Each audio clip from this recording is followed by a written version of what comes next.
Hi, I'm Mike Sibley, leader of the James Moore manufacturing team. I'm here with Kevin Golden, one of my partners and also a member of the James Moore manufacturing team. Welcome, Kevin. Thank On you. today's episode, we are actually going to discuss, we're going to go a little different than normal. We're going to talk about 2024, some expectations.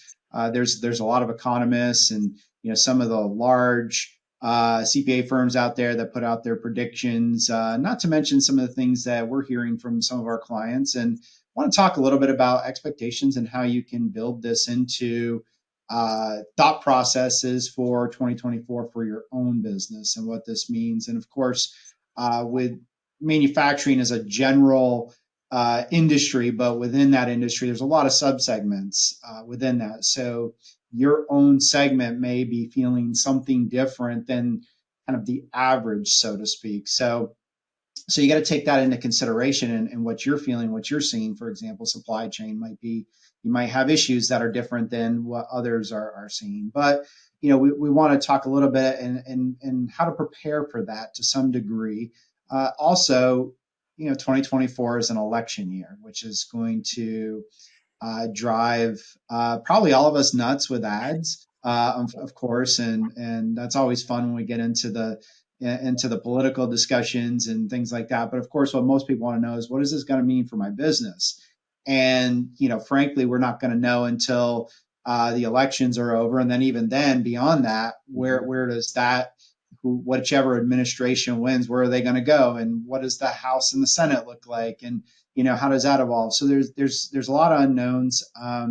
We kind of jokingly say our crystal ball isn't working that good, and sometimes the magic 8 ball is as good as anything else at this point. But we'll try to pin it down to what we're thinking about and talking about with clients as we go, and then plan from there. And of course, all you can do is put a plan together and then try to be proactive and staying ahead as best as you can with things. And of course, what we always recommend, and Kevin and I have done lots of discussion on, put a budget together, of course, and cash flow projections, and how is this going to manage, and as we jump into things on the positive side of things, consumer spending is going to continue to increase. It's probably going to be a little more steadier. We've had some crazy, the pandemic really obviously still has some level of impact, and because of the way things have evolved, we got into high interest rates and high inflation, and the interest rates are trying to control the inflation. And now we're starting to see those inflation numbers come back down. And I think we're, based on everything that is out there, we're going to continue to see those numbers improve, the inflationary numbers improve.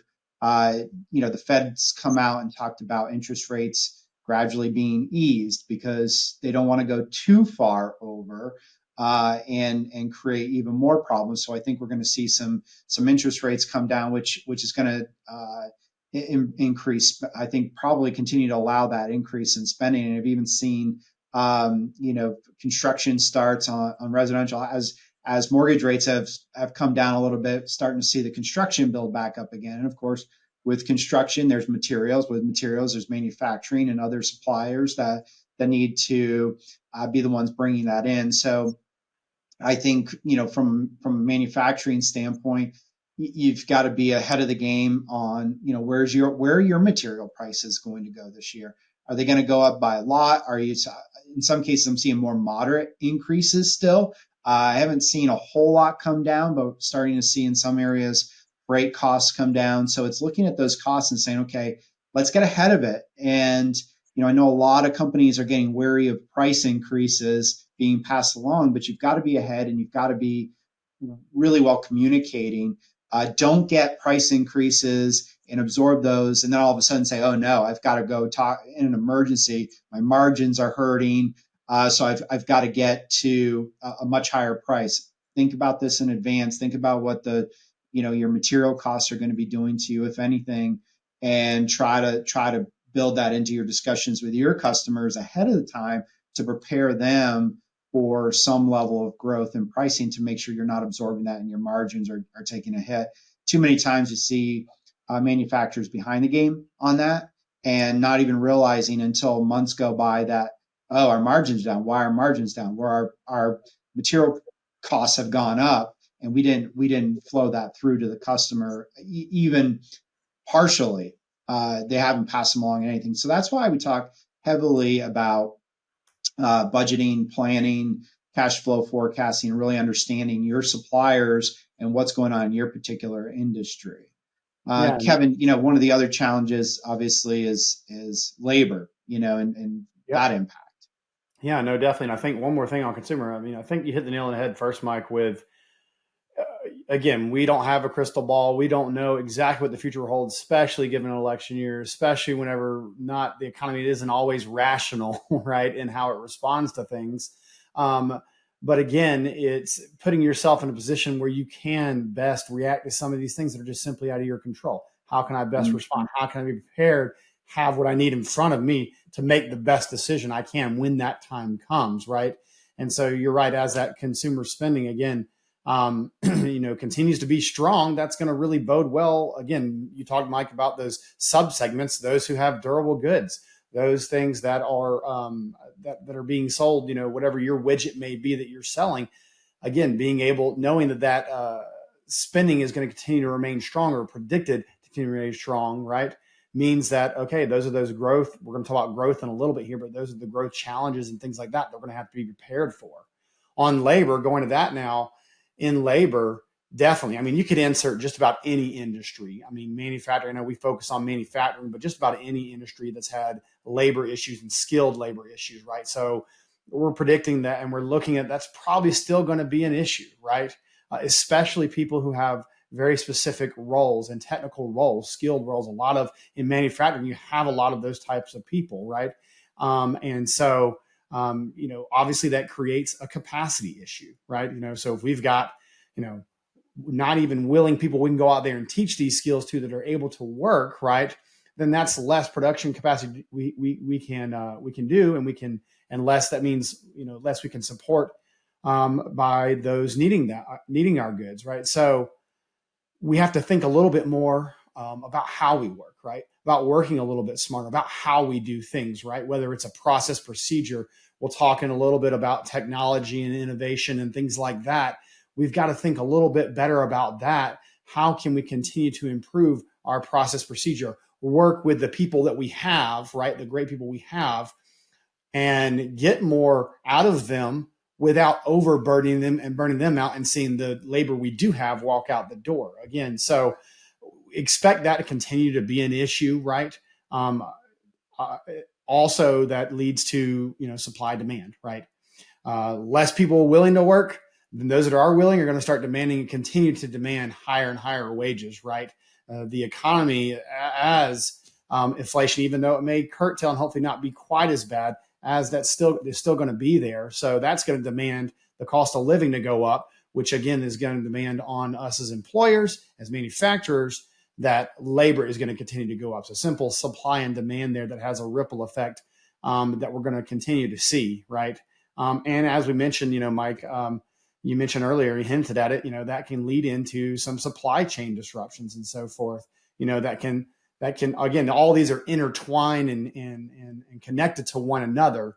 It's not just one piece of the puzzle. They all kind of affect one another. What about supply chain disruptions? Can you expand on that a little bit more about what we may experience Yeah, in 24? yeah, absolutely. And I think with when you start talking about the competition for labor, of course, first Mhm. and foremost, companies are trying to fill their backlogs and deal with that. And so you see one manufacturer say, "Hey, I'm going to increase $1 per hour," and people will jump for that dollar per hour. Now, interestingly, one of the other side of one of the on a side note, we've seen people come back because of culture, because there wasn't that good culture fit. So, I heard it a long time ago that once you take money off the table, culture is the biggest thing that impacts people and retention. So, building that good culture, building good technology base, one of the things people want to use more of and keeps people excited is that technology. We'll talk a little bit more about that later. So, but as we get into supply chain, one of the things Deloitte's got a, a report out. It's called dissect. And what it does is it looks at a report out that talks about how supply chains has improved. The number of days have improved, but they're not back to the pre-pandemic levels.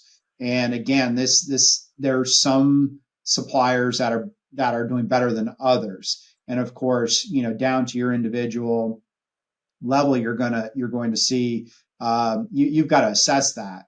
And so supply chain is one area where manufacturers are building in more technology, more visibility through their suppliers, and working with them to try to disrupt the disruption and try to improve on getting the materials when they need it.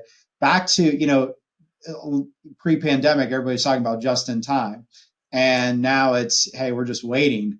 And so it's gotten better. So trying to get back to that just in time. Of course, there's challenges. Now we've got, these rebels in Yemen that are firing on these supply ships that are not going to go through the Suez Canal, so they're going around. And how do we get through that issue, and what impacts that going to have? And I think, like everything, there's all these predictions out there, but you can't predict when all of a sudden, the Red Sea is going to be under attack by these rebels who are now sending ships around a longer.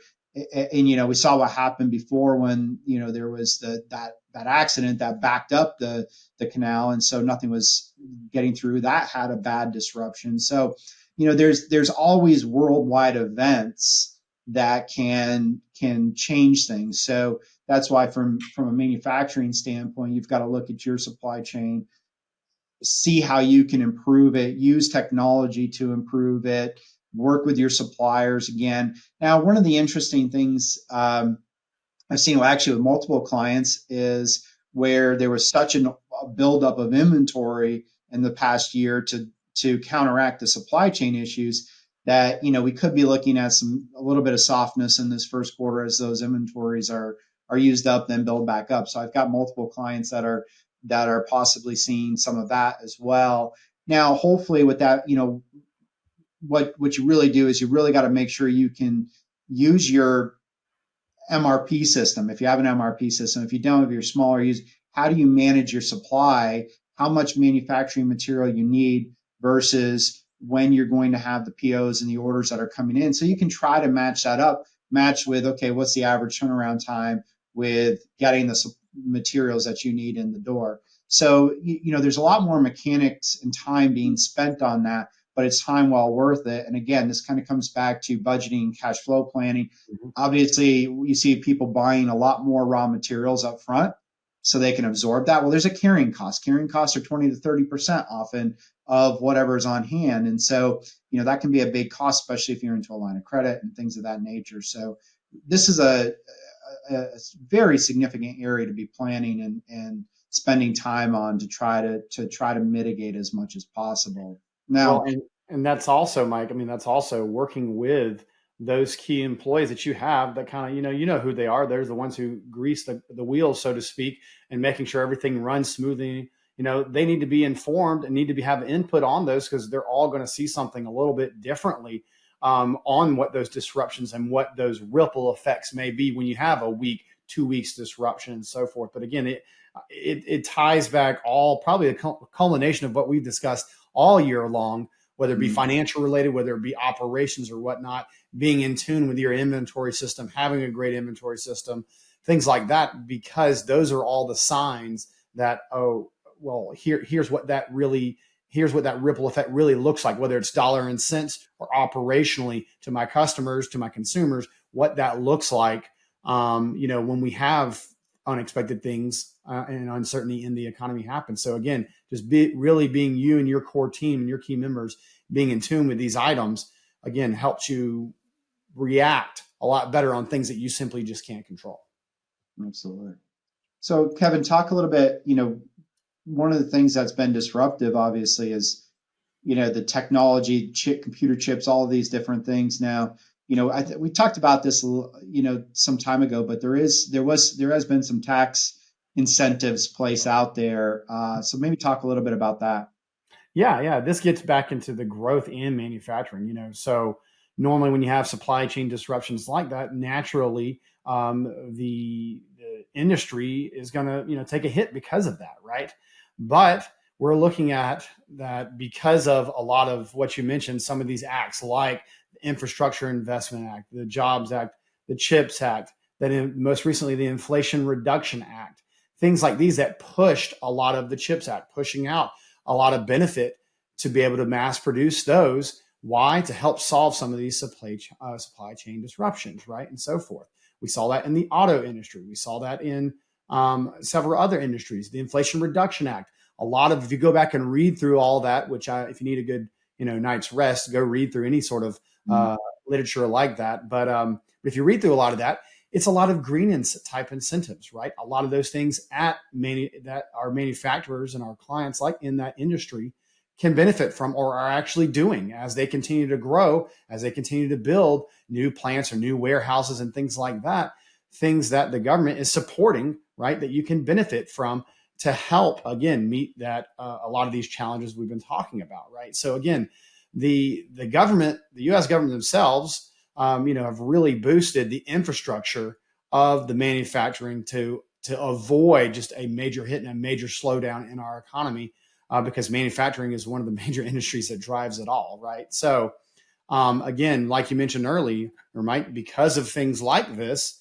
that then has that ripple effect. Well, we have new benefits that maybe from opening a new warehouse somewhere. Well, that's going to drive construction in manufacturing, right? So again, you mentioned that earlier, that we'll continue to see that increase as these incentives increase. So one, if you're not familiar with what you're doing in these recent legislation and how it may apply to you, definitely make sure you read upon that, because it may be something you're already doing that now is applicable to you, and you can get a tax credit for that just helps out with your cash flow and all these other items we're talking about, right?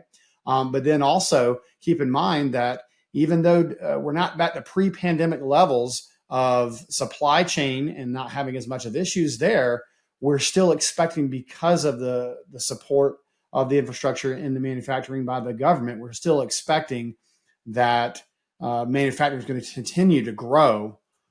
So now you've come across, I mean, that's great growth in manufacturing, but we still having shortage in labor. So you can obviously see the issues there and why this is so important to stay on top of and being in tune with on a week to week, month to month basis. But yes, definitely want to be making sure that, especially if you're opening any sort of new plant, new location, maybe a new product, maybe doing something different. Maybe you pivoted during all of this, what you're doing. Make sure your key advisors and all are in tune with what's actually going on, what you're actually doing that may be different or new, and seeing if any of these areas that the government is throwing money at and tax credits at to help out can help support you, and make sure that you don't run into some of these maybe cash flow or operational issues. Yeah, So and I go Yeah, ahead. those are all great points, and I think what this is all sort of leading to, on we've given some data and some things to do, but there's also the innovation side of things. What we've been alluding to all along here is there's innovation on the product development side of things. So what's going on in the market? How do we address that? Can we adapt our product differently? Is there a use for our product in the aerospace and the defense industries, which are going really crazy, especially here in Florida, where we've got, kind of the epicenter of launching to space, right? We've got so much going on there. So product innovation is going to be one thing that, and there still exists R&D credits and things like that. The legislation out there made it a little less or a little more painful, but there's still these credits and ways to deal with that. So that's one side of things. There's also the innovation internally. Kevin, you talked about processes, but and that's an important thing, especially if you do find yourself with a little bit of a downturn or a little bit of a slow period working on continuous improvement. So many of the manufacturers have some level of lean or, something, work on that continuous improvement, but also technology. And there's a big push for digitizing the floor, smart factories, AI. How do we leverage technology that's built into some of the equipment, technology in terms of the data outputs that we can use to make better decisions? How do we use that and make that more automated? And and help us manage your production, whether it's managing production, building a product faster, better, more efficiently. What are those technologies? And that's one of this is the next phase of manufacturing, is the automation, is the AI, is the digitizing it. And for smaller manufacturers, it may be a little bit more difficult, but the larger manufacturers are really pushing down that road, which means that technology will eventually get cheaper and easier to implement. But that's something to be thinking about. So, you start looking, we've talked about budgets and cash flow. But what about a CapEx budget? What does that look like? What equipment needs do we have? Well, Go ahead, I'm Kevin. gonna say also, I mean, when you mentioned there, sometimes when you think of that, you think of innovation. Okay, I've got to go out and buy the latest gadget, gizmo, software, whatever it may be. But that may be some one thing to it, investing in it, but it's also whatever you're utilizing, are you getting the expected results out of that? So many times, pick a software, pick the latest and greatest, piece of equipment, whatever. If not used properly, it's just, a waste of money. It's a waste of time. It's a not providing the efficiencies it was meant to. So sometimes it's just looking back again, that's part of that lean process, but looking back at, well, what do we have? Is it serving the purpose we thought it would? And better yet, is there a different purpose that we could be using that for? Maybe some tool that we have that is not being used to its fullest capacity. Maybe at the time that we invest in that, we didn't need it to, but maybe today we do, especially given the lack of skilled labor, right? So it's not just, well, I've got to go pour thousands and thousands of dollars into AI or to the newest software or whatever it may be, but it's, yes, looking into those and being smart about those, but then are we getting our return out of that? Is it creating that efficiency we want to? The other comment I wanted to make is a lot of people think, well, innovation is just a natural knee jerk reaction to think, oh my gosh, now that's just a replacement for people. Well, one, the lack of labor is there currently, right? Hopefully, we won't always be that way. I don't think we will be. We will turn back around eventually. But even whenever we have turned the other way, and now there's a more abundance pool to choose from, it's still utilizing those people in the highest and best use, right? Which is utilizing innovation, utilizing technology, AI, and other things like that. Again, to make sure what you're getting out of that person is the highest and best use you need out of that person, rather than just a sheer mass of people or a mass of innovation and technology. So again, making sure it's working for you as it's intended, right? And always revisiting that area, right? And last comment is, you mentioned R&D really quick. I know on our last one, we talked a lot about year-end and tax incentives and things like that. Again, it's one area. A lot of people, if you're doing anything new, anything different, you may be thinking, well, that's not R&D. That doesn't. Let someone know. Let your advisor, let someone know, because you'd be surprised that a lot of times that what the government considers R&D and things like that may qualify, albeit a little bit more pain to qualify these days. What qualifies can help you out. That may be something, again, you're already doing. And especially if you're venturing in anything new that may be in the innovation technology area, but it doesn't always have to be just tied to, oh, I bought a new piece of cool software that does this, or I'm trying to develop a software. That's part of it, but that's only one part of that area. So just to keep in mind, keep your key advisors and your people in tune with what all you're changing, what all you're doing differently year over year, because you may be qualifying for some of these benefits that you may think just offhand, oh, that's not a big change. That's not that big a deal. Yeah, but it may be providing you some excellent benefits. So. Yeah, that's a great point, Kevin. Because a lot of the things we've talked about with innovation falls under the R&D piece. So, yeah, thanks for clarifying, because that's definitely a key point, and often it does get missed in that. So, as we start to wrap up here, you, a few, while there's some great economic indicators out there, some things that are really going to be positive, this whole soft landing, hopefully, or whatever that ends up being. I think it sets up 2024 to be a very strong year, but you've got to plan. You've got to do the budgeting, do the cash flow management, look at your innovation, look at labor, culture, all of those things. Now's that time to really evaluate that. Get your strategy down. What are you going to do? What are you going to do this quarter? What's your goal for the year? What are you going to do this first quarter to meet the goal for the year? What are those things? Because I think if you write them down, if you get your team involved, and get your people believing in what you're trying to do, they're going to jump on board. They're going to understand the why. They're going to see these things. And I think if you're planning ahead, you can be proactive and really set your business up for a really a great 2024. Kevin, any final comments? Yeah, I think that was a great point about, the fear of the unknown always exists no matter who you are, whether it's a professionally or personally or whatnot. That always just naturally exists there as human beings, right? But we can't really control the unknown. So think about what you can control. Those goals and all that you talked about, Mike. I mean, making sure that those are realistic goals and that those are measurable goals. Okay. It's easy to say, well, I'm going to grow this, but let's get a little more specific. How am I going to do that? Or I'm going to, include this new process procedure, or I'm going to do that. Well, let's talk specifics about how you're going to do that. And again, I agree wholeheartedly. Getting the team, those key players in your organization on board and understanding is going to help give them a lot of buy-in and help support you, especially as the year takes its twists or turns that I'm sure undoubtedly it will take, but you'll be able to twist and turn with it. And it won't be maybe quite as hurtful whenever we do so. So no, it definitely election years. I always think are very interesting years for a lot of various reasons.